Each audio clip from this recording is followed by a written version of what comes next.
So with the water structure, what we found out, and I just delivered the information here, it's very simple, that generally you only can find water distilled or purified, but never both. You generally won't find a machine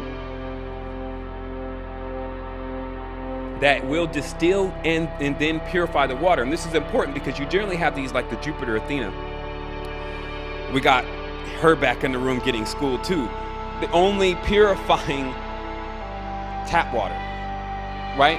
And because of the suction system, which it doesn't have, it needs pressure to go in. And this is the little stuff that we don't realize, that the individuals that are on this reality, the ones that want to pull us down, they're checking bases.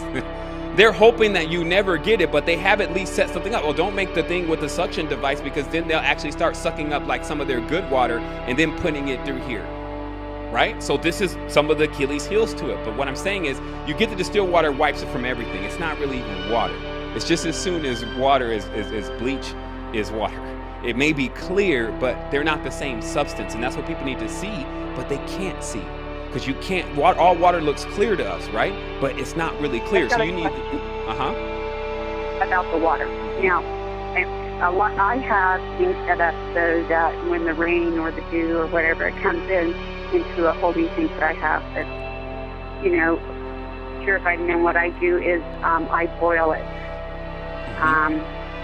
Give it a rolling boil, and then I cover it, I let it cool off, and then I make sure it's airtight when I put it in the refrigerator or in the freezer. Now, when I take it from the boil into the water and it's airtight, or into the freezer, now does that change the hertz? Does that change the viability and the absorption and mineral and nutrient rates of the water? In many cases, that water is even more toxic. And let me explain about the boiled water myth. What happens is when you boil water, now you can easily create. Now, what is a distillation system? Let's get it straight. That it's just basically it's boiling water, but the water is what's evaporating. The steam is being collected, and then that is being collected into a reservoir. So you actually have the steam then that is the pure water, right? So what happens when you boil water is now the water is steaming, all the good water is going away, and what it's leaving is a concentration of this really bad water. And that's why when you test the ppm, parts per million, it's going to be higher. And then of course, if you put the water through any kind of process, it goes in the refrigerator, it does a rapid cool down, all the minerals are changing, and it's actually becoming, again, like we tested well water here, it was ridiculous to how much sediment and obviously just pesticide is more of what you're dealing with, was actually inside of the water. So you do take it through, and I said, a distiller is very, it's a very simple device. It costs, for a personal home distiller that distills about 1 gallon or 3 gallons every day, it costs about $200. So that, skip a meal, because you're going to water. But let me finish. I do have well water. I do have my own well water. But let me explain these. But the wells. The wells, the water systems are contaminated. Like, this has been going on for a while. Like, it's not just because you may live out in the middle of the Sierra Nevadas, but what they're spraying in the sky, and when it goes into the soil, it goes into the well. Like, look, we got to wise up. We have to stop playing around. I'm telling you, people are doing this kind of thing on every angle. They're just winging it with things that are the most important. As you move up the ladder of importance, you leave organic land, goodbye mushrooms, reishi, and then you go into water. Man, this school of water, remember how they talked about on Earth there was a school of every element, right? Your school of water, we're going to look at you like it's not going to make it. Because if you're actually at any point not flowing completely with the knowledge.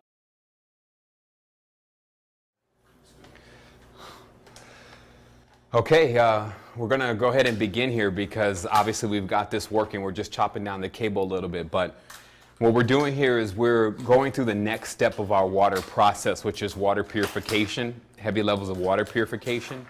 And to do that, what we're going to do is we're going to start out with distilled water. And the reason why we feel like that's important is because it makes no sense really to us to run tap water or even well water, which is often full of a great deal of sediments, through a machine like this, which is the Jupiter Athena. And issues with machines like this that you'll run into is that they don't have pumps.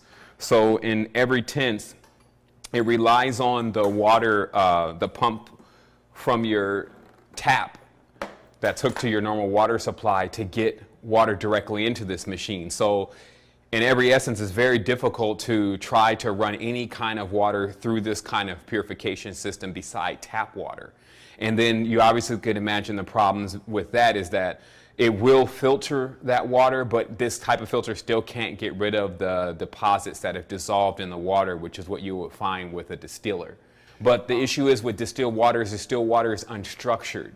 And in every sense, it's not actually even water anymore as we understand it. It's basically all of the minerals, all the sediments, all the pesticides, all of that kind of stuff is removed from it.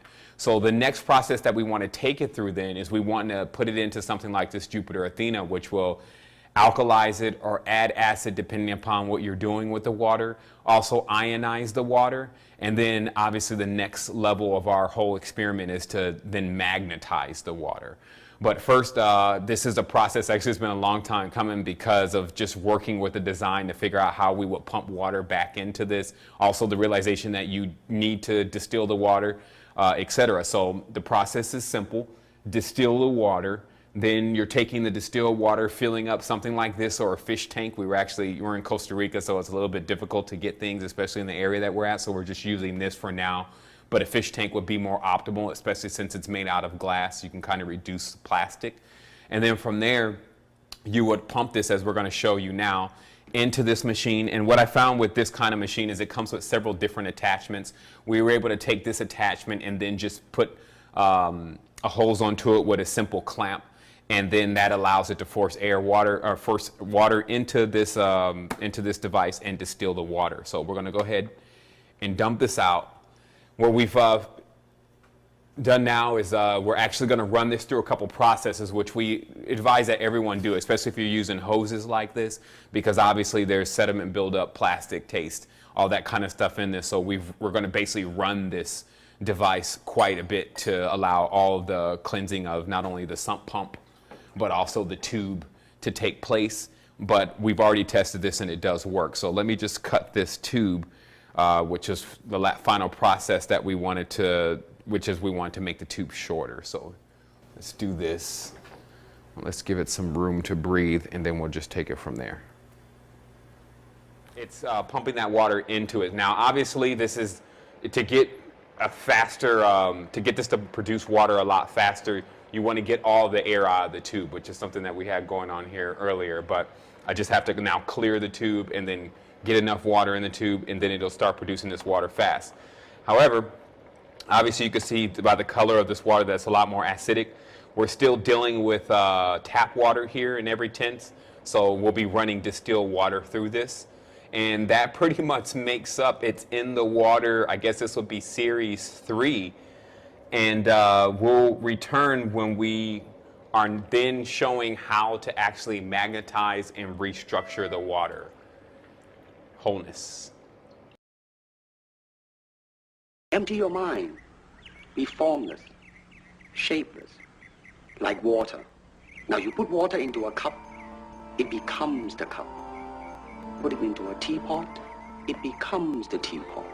Now water can flow or creep or drip or crash. Be water, my friend.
Only purifying tap water, right? And because of the suction system, which it doesn't have, it needs pressure to go in. And this is the little stuff that we don't realize, that the individuals that are on this reality, the ones that want to pull us down, they're checking bases.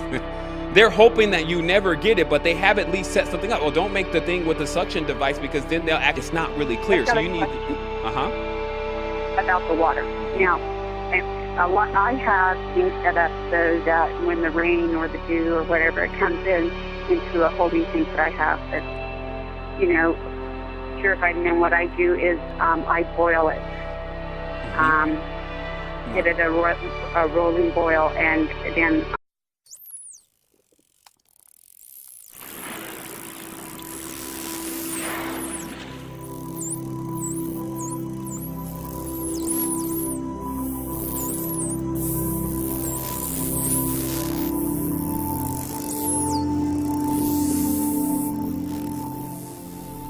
so with the water, they start sucking up like some of their good water and then putting it through here, right? So this is some of the Achilles heels to it. But what I'm saying is, you get the distilled water, wipes it from everything. It's not really even water.